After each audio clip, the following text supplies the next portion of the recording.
መንግሥተ ሰማያት ምን ትመስላለች? ሩቅ አገር የሚሄድ በሉ አንድ ጊዜ ባሮቹን ጠርቶ አትርፉበት ብሎ ምን የሰጠ ሰውን ትመስላለች? ገንዘቡን የሰጠ ሰው ትመስላለች ይላል። እሺ ስንት ባሮች አሉት ሰውየው? ሶስት። ለአንዱ ስንት ሰጠው?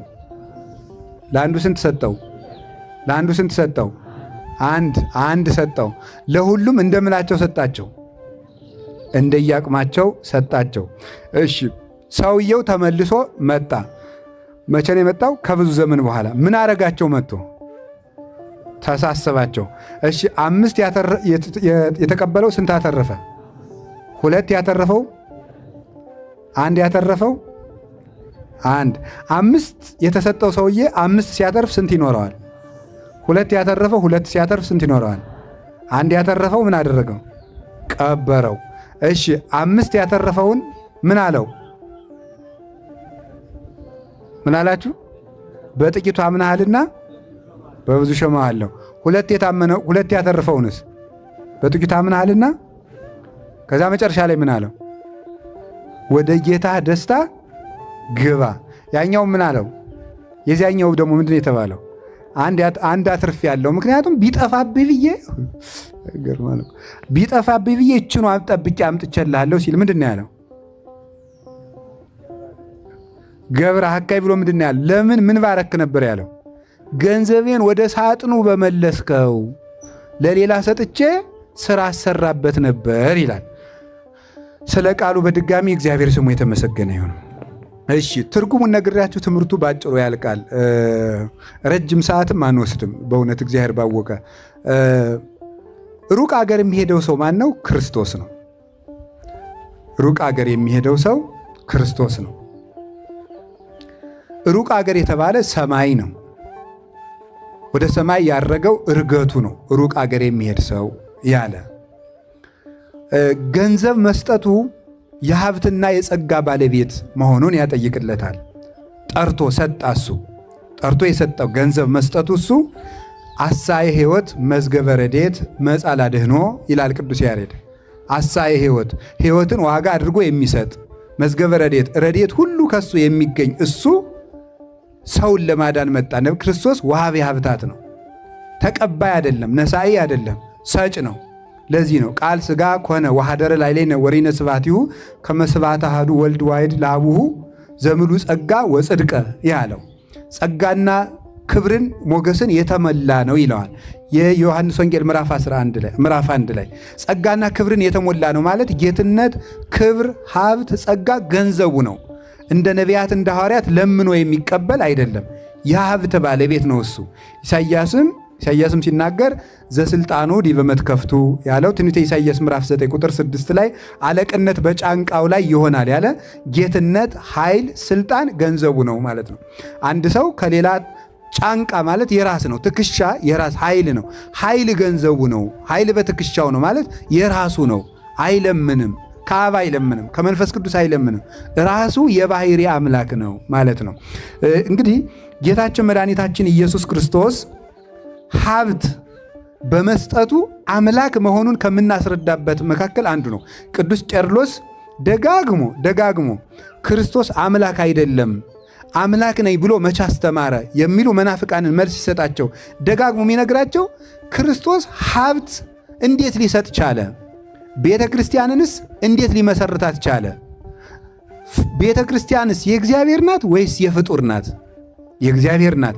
ክርስቶስ የቤተ ክርስቲያን አምላክ ከሆነ እንግዲያው ቤተ ክርስቲያን የእግዚአብሔር ስለሆነች ምን አለ? ክርስቶስ እግዚአብሔር ነው። ክርስቶስ እንዴት ክህነት ሊሰጥ ቻለ? እንዴት ስልጣን ሊሰጥ ቻለ? እንዴት በአጋንንት ላይ ስልጣን ሊሰጥ ቻለ? እንዴት ሙት አንሱ ብሎ ስልጣን ሊሰጥ ቻለ? እንዴት ድውይ ፈውሱ ብሎ ስልጣን ሊሰጥ ቻለ? እንዴት ኃጢአትን የመስራትና የማሰርና የመፍታትን ስልጣን ሊሰጥ ቻለ? ይሄንን ነቢያት አላደረጉትም። ሐዋርያት ማንም ሰው ኃጢአትን የመስራትና የማሰርና የመፍታት ስልጣን ሊሰጥ አይችልም። እንግዲያው ክርስቶስ ሀብት ነው። ይኸውላችሁ በእኔ የሚያምኑትን ዛቲ ተአምር ትተልዎሙ ለእለ ያአምኑ በስሜ ማርቆስ 16 ላይ በስሜ የሚያምኑትን ይች ምልክት ትከተላቸዋለች አለ። ምን ይላሉ አለ? ድውይ ይፈውሳሉ፣ እሺ፣ ሙት ያነሳሉ፣ አጋንንትን ያወጣሉ፣ ለምጻሙን ያነጻሉ። በማን ስም? በሱ ስም ማለት። በሱ ስም። በፍጡር ስም ተአምራት ማድረግ ፈጽሞ አይቻልም። ፍጡርም ተአምር የማድረግ ሙት የማንሳት ኃጢአት የማስተስረይን ስልጣን ሊሰጥ አይችልም እና ክርስቶስ ሀብት እንዴት ሊሰጥ ቻለ? እንግዲያውማ ተመልከቱ፣ ሀብት ከእግዚአብሔር የሚገኝ ከሆነ ክርስቶስም ሀብት ሲሰጥ ከተገኘ እንግዲያው ክርስቶስ የሀብት ባለቤት እግዚአብሔር ነው ይላል። እመቦ ዘኃጥአ ለጥበብ ይላል ያዕቆብ። ጥበብን ያጣት ሰው ቢኖር ይሳል እምኀበ እግዚአብሔር አቡኃ ለምሕረት። ተመልከቱ፣ ጥበብን ያጣ ሰው ካለ ሁሉን ከሚሰጥ የምሕረት አባት ከሆነ ከእግዚአብሔር ዘንድ ይለምን ይላል ያዕቆብ ምዕራፍ 1 ቁጥር 17 ላይ ካለ ጥበብን ያጣ ሰው ካለ ሁሉን ከሚሰጥ የምሕረት አባት ከሆነ ከእግዚአብሔር ይስጥ። እስመ ኩሉ ሀብት ሰናይ ወኩሉ ፍጹም ዘምላዕሉ ውእቱ፣ በጎ ሀብት ሁሉ ከሰማይ ነውና ይላል። በጎ ሀብት ሁሉ ከሰማይ ነው። ስለዚህ ጥበብን ያጣ ሰው ፍጡርን ሳይሆን እግዚአብሔር ነው መለመን ያለበት። በጣም መልካም። እንግዲያው ምን አደረገ? አንደኛ ዮሐንስ ምዕራፍ 5 ቁጥር 20 ላይ ስትመለከቱ እንዲህ የሚል ቃል ታገኛላችሁ። ንሕነሰ ነአምር ከመ መጽአ ወልደ እግዚአብሔር ወወሀበነ ልበ ከመ ናእምሮ ለእግዚአብሔር በጽድቅ ዘውእቱ እግዚአብሔር ዘበአማን። ተመልከቱ፣ እኛስ የእግዚአብሔር ልጅ እንደመጣ እግዚአብሔርን እናውቅ ዘንድ ልብን እንደሰጠን እናውቃለን ይላል። እኛስ የእግዚአብሔር ልጅ እንደመጣ እግዚአብሔርን እናውቅ ዘንድ ልብ እንደሰጠን እናውቃለን። አሁን ተመልከቱ፣ መዝሙር 50 ላይ ስታነቡ እንዲህ የሚል ቃል ታገኛላችሁ። ልበ ንጹሐ ፍጥር ሊተ እግዚኦ መንፈሰ ርቱዐ ሐድስ ውስተ ከርሥየ። አቤቱ ንጹሕ ልብ ፍጠርልኝ ይለዋል። ማን ነው እንደዚህ የሚለው? እግዚአብሔርን ነው። ዳዊት ልብ ፍጠርልኝ ያለው እግዚአብሔርን ነው።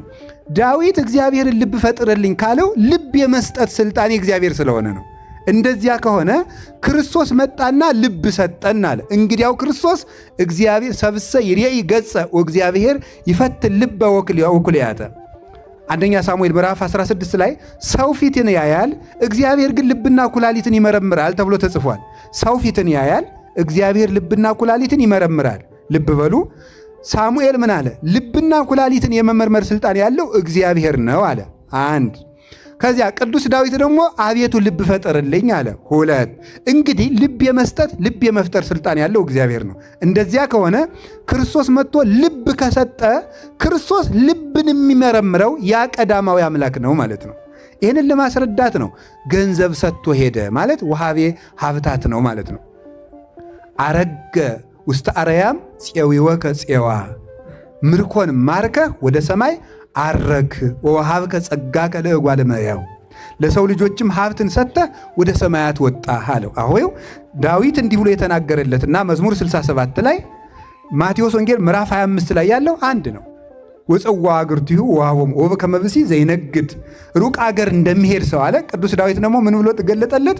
አንተ ደግሞ ምርኮን ማርከህ ወጣ። ምንድን ነው የማርከው? ልበ አሕዛብን ማረከ፣ ልበ ሐዋርያትን ማረከ፣ ነፍሳትን ከሲኦል ማረከ፣ ምድርን ካጋንንት ነፃ ወጣ። ወወሀብከ ጸጋከ ለእጓለ እመሕያው፣ ለቤተ ክርስቲያን ለሐዋርያት ሀብትን ሰጥተህ አረግህ አለው ቅዱስ ዳዊት። አላችሁ እንዴ? እግዚአብሔር ከሁላችሁም ጋር ይሁን። ያ የሰው ልጅ ስልጣን የሰጠው ሩቅ አገር የሄደው እርሱ ክርስቶስ ነው። እንግዲህ ክርስቶስ ሀብትን ሰጠ። ክርስቶስ አምላክ ነኝ ብሎ የተናገረበት እስቲ አንድ መጽሐፍ አንቱ ይላሉ። ይህ ሀብት ሲሰጥ ሀብት የመስጠት የማን ነው? ሕይወት የመስጠት ምን ማለት ነው? ክርስቶስ ስለ ራሱ የተናገረ በቃሉና በተግባር ነው። በቃሉ እኔ የአብ ቃል ነኝ፣ የአብ ልጅ ነኝ፣ ከአብ ጋር ቅድምና የነበረኝ ነኝ፣ አብርሃም ሳይወለድ የነበርኩ ነኝ፣ ትንሣኤና ሕይወት ነኝ፣ እንዲህ ብሎ ይናገራል። በተግባር ደግሞ ሙታንን በቃሉ ይቀሰቅሳቸዋል። በቃሉ ከመዚህ የእግዚአብሔር እያለ እንደ ነቢያት ሳይሆን ራሱ ሕግ ሲሰራ እግዚአብሔር እንዲህ ብሏችኋል ብሎ እንደ ሙሴ ሳይሆን ምን እያለ አንሰ እብለክሙ እኔ ግን እላችኋለሁ እያለ እንደ ባለስልጣን እንደ ጌትነቱ የሚያስተምር የባሕርይ አምላክ ነው እሱ። አሁን ሀብት በመስጠት አምላክነቱን ገለጠ። ይሄ ሰጥቶት የሄደው ለቤተክርስቲያን ሰጥቷት የሄደ ሀብት ነው። 5 መክሊት የሰጠው አለ፣ 2 መክሊት የሰጠው አለ፣ 1 መክሊት የሰጠው አለ። ለሁሉም እንደ አቅሙ ሰጠው። አንድ ቃል ልንገራችሁ፣ ለሁሉም እንደምኑ ሰጠው? እንደ አቅሙ። እንደ አቅሙ ሰጠው የሚለው ምንድን ነው የሚያስደንቀው? የእግዚአብሔር ቸርነት ምን ያህል እንደሆነ እንድታውቁ ነው። ክርስቶስ ለመንግሥተ ሰማያት መስጠትና ሲኦል ለመስደድ ለፍርድ በመጣ ጊዜ ሰውን የሚጠይቀው በሌለው ነገር ሳይሆን ባለው ነገር ነው ብለው ይተረጉማሉ ሊቃውንት። በምኑ ነው የሚጠይቀው? ባለው ነገር ባለህ ነገር ምን ሰራህበት ነው። በሌላ አትጠየቅበትም። የያዝካት ነገር ግን ጫማ ሰፊ ከሆንክ በጫማ ሰፊነትህ ይጠይቃል ክርስቶስ ማለት። የባጃጅ ሹፌር ከሆንክ በባጃጅ ሹፌርነትህ ይጠይቃል። ፖሊስ ከሆንክ በፖሊስነትህ ይጠይቃል። በሌለህ ነገር አይ ቄስ ብትሆን ኑሮ፣ መነኩሴ ብትሆን ኑሮ፣ ባይታዊ ብትሆን ኑሮ፣ ዋሻ ብትቀመጥ ኑሮ አይጠይቅም። የተቀመጥክባት ቦታ እሷ መክሊትህ ናት ነው። ሱቅ የምትሸጥ ከሆነ እሱ መድኃኒት የት ካለ መድኃኒቱን ቾኩን ቀርሰ ክኒን አድርገህ ካልሸጥክበት፣ ቅቤ የሚሸጥ ነው ሰው ሙዝ ካልቀላቀለበት፣ እያንዳንዷን ነገር በስፍር አባይ ሚዛን በእግዚአብሔር ዘንድ አስጸያፊ ነው ይላል ሰሎሞን። በተቀመጥክባት ቦታ ሰፍሮ መንግሥተ ሰማያትን ይሰጣቸዋል። ይሄ ያስፈራል ወይስ ደስ ያሰኛል? ደስ ያሰኛል እንጂ በአቅማችን መንግሥተ ሰማያትን ለክቶ የሚሰጥ ደግ አምላክ መሐሪ እሱ ነው። እንደ አቅማችን እንጦንስን እንዳቅሙ፣ እኔንም እንዳቅሙ፣ ገብረ ሥላሴንም እንዳቅሙ፣ ወለተ ሥላሴንም እንዳቅሙ፣ ማንንም እንዳቅሙ ነው ክርስቶስ። ያለ አቅሙ ያልዘራውን አያጭድም። እንዲያውም ያልዘራውን ካጨደም ሌላ ነው የሚያጭደው። እሱን እነግራችኋለሁ። ክርስቶስ ያልዘራውን አያጭድም። ያለ አቅማችን አይጠይም። በአቅምህ ግን ይጠይቀሃል። አቅማችን ግን ተጠቅመነዋል ወይ ነው። አንድ ይሄን ያዙ። ሁለተኛ ለሁሉም እንዳቅሙ ሰጠው ማለት ምን ማለት ነው? መክሊት የሌለው ሰው የለም ማለት ነው። ይህን ማወቅ አለባቸው። መክሊት የሌለው ሰው የለም። መክሊት ማለት ሀብት ጸጋ ነው። ለጊዜው ገንዘብ ነው። መክሊት የሚባለው 600 ዲናር የሚዘረዘር ነው። ምናልባት ወደ 1575 ሸክል ወይም ሰቅል ሊዘረዘር ይችላል። በእስራኤል ብር አንድ ዲናር አንድ መክሊት ወደ 42.5 ኪሎ ግራም ሊመዝን ይችላል። በሚዛን ሲመዘን ማለት ነው። እንደዚህ አይነት ገንዘብ ነው። የገንዘብ ሚዛን ነው። ትልቅ የሚመዝን መክሊት ነው። ወርቁን ወቄት ደግሞ አንድ መክሊት 1700 ወቄት ወርቅ ሊሆን ይችላል። ወቄት እንግዲህ እንደዚህ ነው መለኪያው። ወቄት ይሄ ነው አይደል? አታውቁም? ወቄት የከተማ ሰው ብዙ አይገባውም። ገጠር ግን እኔ ገጠር ስላደኩ ይገባኛል። እናቶቻችን አንድ ወቄት አሻቦ አበድርኝ ይላሉ። አንዱ እስከምትገዛ ቅዳሜ ገበያ እስከሚመጣ በዚህ ሙሉ ማለት ነው። አንድ ቁንጥር አሻቦ ተዋውሰው ጨውን ነው አሻቦ የሚለው። ይችን ተበድረው ነው የሚኖሩ እናቶቻችን። ዛሬ ችግር ነው በጣም። አፍረትም የለም። ድሮ ድህነት አያሳፍር ምን የለ በቃ እንደዚህ ነው የሚኖሩት ተደጋግፎ። ስለዚህ እንዲህ ያለ መክሊት ማለት ገንዘብ ነው። ክርስቶስ ጸጋ ያልሰጠው ሰው የለም።